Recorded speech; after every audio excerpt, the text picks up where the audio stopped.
Hey Hofstra fans, welcome inside this week's edition of the W.B. Mason Coach Report here on GoHofstra.com. I'm Tom Verdi, now with the pleasure of being joined by the head coach of the Hofstra wrestling team, Rob Anspach. Coach, thanks for joining us today. Thank you. Now, Coach, of course, you replaced Tom Shiflett this season after being an assistant and a Hofstra alumnus. What does that mean to you to now be at the helm of this program? Oh, it's a great honor for me wrestling for this program. Back in we got here in 1996. I've seen the program take a lot of growth from a university support standpoint, and just as far as the competitiveness of this program. And now to be in charge of it and leading it, it's a great honor for me. And how would you say that maybe your coaching style is different from that of Coach Shiflett, or maybe some of your strengths that you bring to the program now?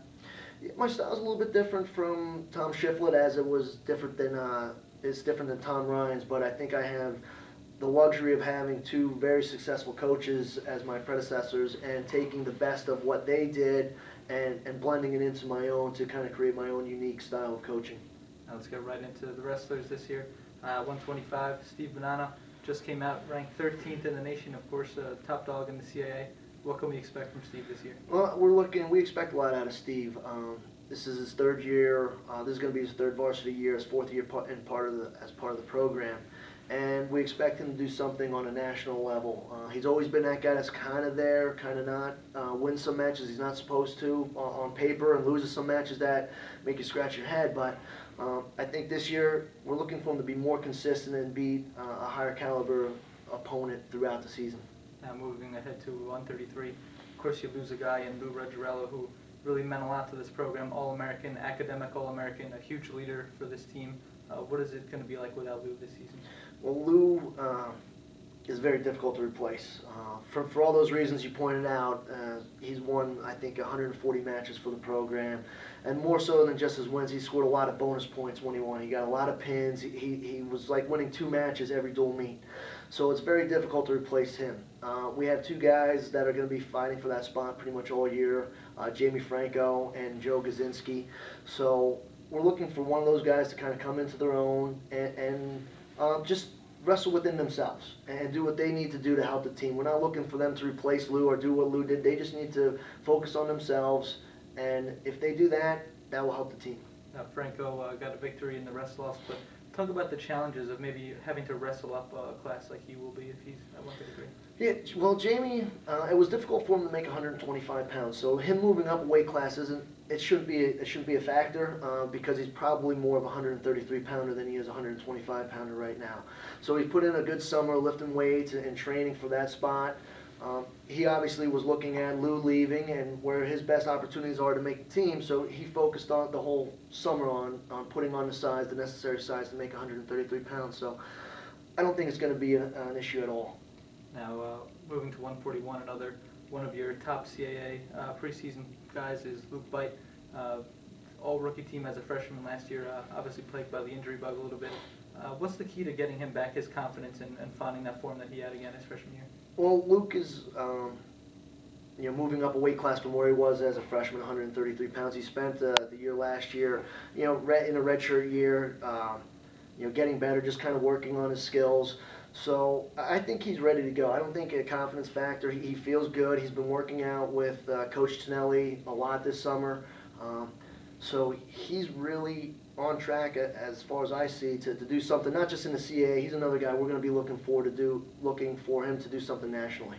Now at 149, you have Vince Varela, Matt Spataro, First Palak also in there. Looks like a bit of a 3-way battle there. What do you see so far? Well, right now Vince is the guy. He's proven himself in the room day in and day out. He's a returning national qualifier. It's nice to actually have some depth at a weight class where if something would happen to Vince, we have some guys we can put in there that are going to do a quality job. But Vince right now is our guy. He's a returning national qualifier, CAA finalist, and we expect him to continue from where he left off last year. He again put in a good summer, and he just needs to continue to improve in certain areas. And if he continues to do those things, we're going to look for him to be on the podium. Now 157, maybe your deepest weight class again. Justin Accordino, Tyler Banks, 2 guys who both are looking good. Of course, Banks looking to crack maybe the starting lineup. Maybe the most competitive match at the wrestle-offs with Banks winning there. What can we expect from that 2-headed battle all season? Yeah, that's a tough situation for the guys that are involved in it. It's a good situation as a coaching staff because we can sit there and we can look at, you know, we can put the best guy out there.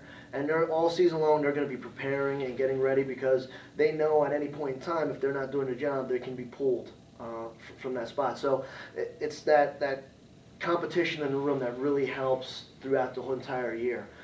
Right now, Tyler is the guy who won the wrestle off. We're going to go up this weekend, wrestle in the Binghamton Open, and we're going to reevaluate things after we come back from that tournament, see who wrestles better against competition, outside competition. It's one of those things that you may be able to beat somebody in your room because you wrestle them 100 times, but we want the guy that's going to win the matches when it counts for the Hofstra team. Now, no surprises at 165, P.J. Gillespie.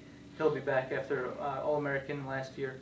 What can we expect from Gillespie, and is this the year that maybe, obviously he's ranked number 5 now in the nation, is this the year that you're expecting him maybe be a dark horse for a national championship?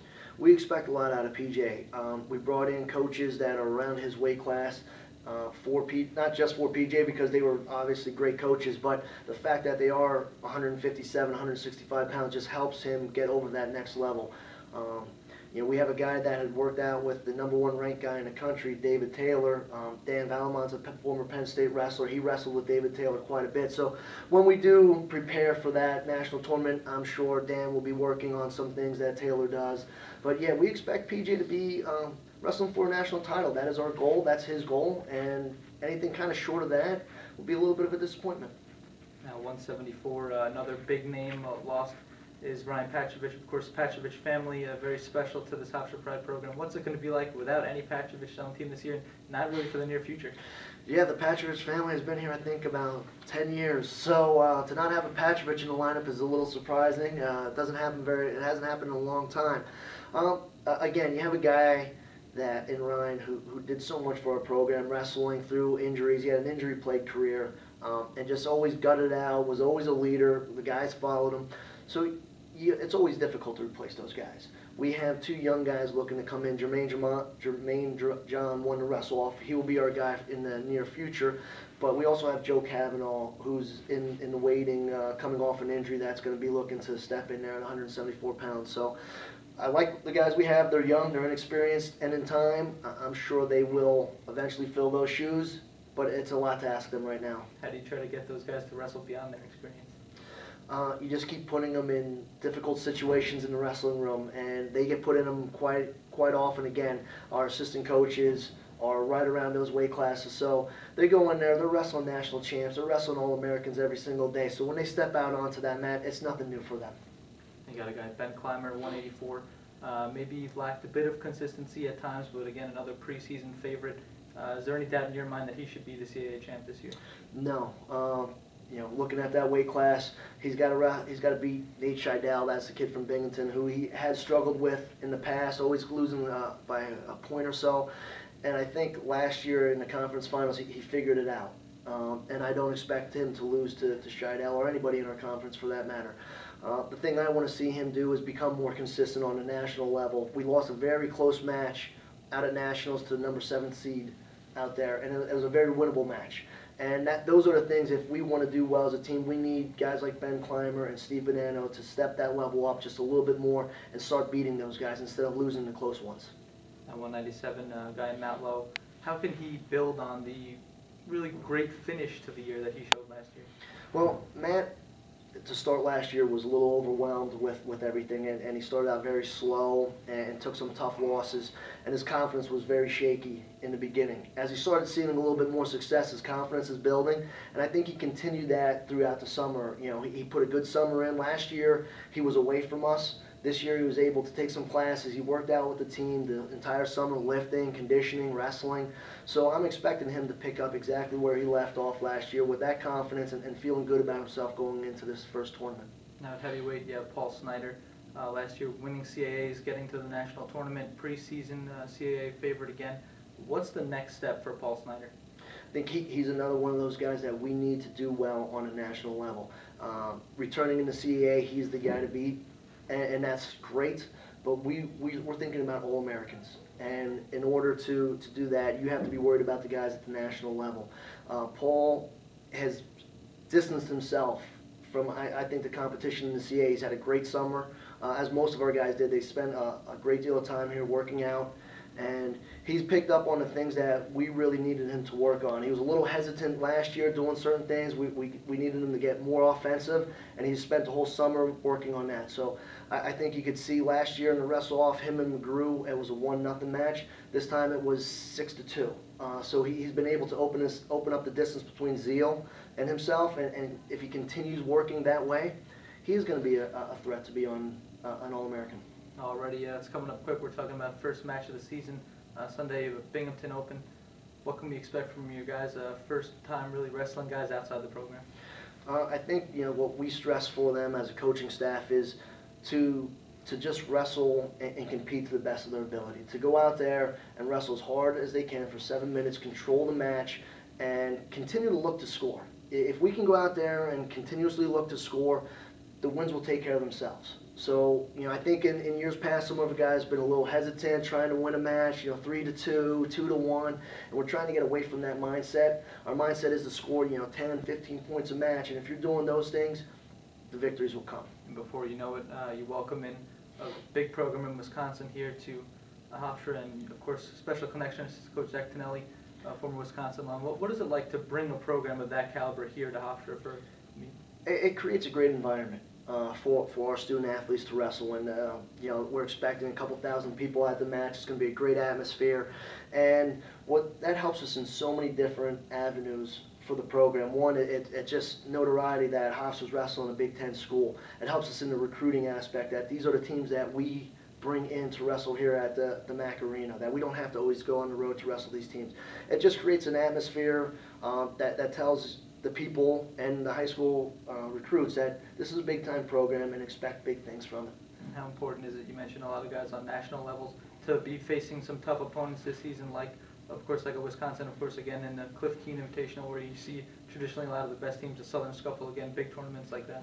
Well, you have to have a measuring stick. And that's why we make such a demanding schedule, so that we know where we are. We could easily fill our schedule with teams we could beat, but at the end of the year, you're not ready to wrestle at the national tournament, and that's what everything's geared towards. November, December, January, February, it's all preparation for the end of the season, and that's what we're getting our guys prepared for, to get into those, to get battle tested and see the things that they need to work on against the best guys in the country, because at the end of the day, that's the person you need to worry about, and that's the person you need to focus on beating. All right, Coach, well, good luck this weekend, and thanks for joining us inside this week's edition of the W. Mason Coaches Report here on GoHofstra.com. Thanks.